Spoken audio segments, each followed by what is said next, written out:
এই যে দেখেন বড় সাইজের ইলিশ, এই যে কত বড় বড় ইলিশ কতগুলো আছে, আরও আছে ইলিশ, সবগুলো তো দেখাচ্ছি না এখানে। এগুলো সব কিনে নিয়ে আসছি, আজকে রান্না করব সবগুলো।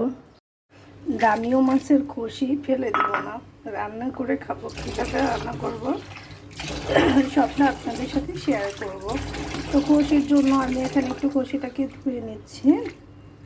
এটাকে একটু হাত দিয়ে এভাবে করে সুন্দর করে ধুয়ে, একটা ধোয়া দিলে যথেষ্ট, খুব বেশি ধুতে হবে না, এটা কিন্তু অনেক তেল থাকে।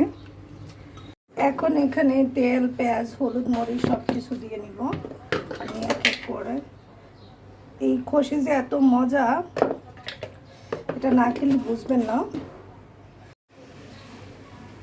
হলুদ, লবণ,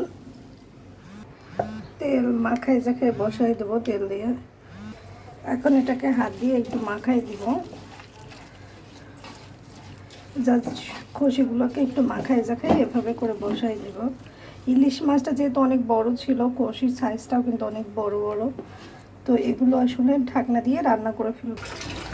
একটু পানি দিয়ে দিচ্ছি, যেহেতু মাছটা মানে খোসিটা সিদ্ধ হতে হতে এই যে এখন জালটাকে ধরিয়ে দিচ্ছি, হতে থাকুক, তারপর দেখাবো।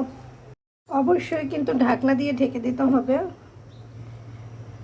এগুলো আসলে খাওয়ার মতো জিনিস না, এগুলো রান্না শেষ, রান্না শেষ, এখন আমি খেয়ে ফেলবো। এগুলো এগুলো একদম ফালতু কথা, এগুলো খাওয়া যায় না। আমি একটু মুখে দিয়ে দেখছিলাম বমি আসে, কেমনে করে মানুষ খায় আমি জানি না। তো আমি একটা আপুর ভিডিও দেখে আসলে এটা বানাইছিলাম, খানে ধরছি। ইউটিউবে ভিডিও দেখলেই বানাবো না, যতই দামি মাছ হোক খোসি কিন্তু খাওয়া যায় না। আল্লাহ হাফেজ, সবাইকে ভালো থাকবেন, সুস্থ থাকবেন, আমার জন্য দোয়া করবেন।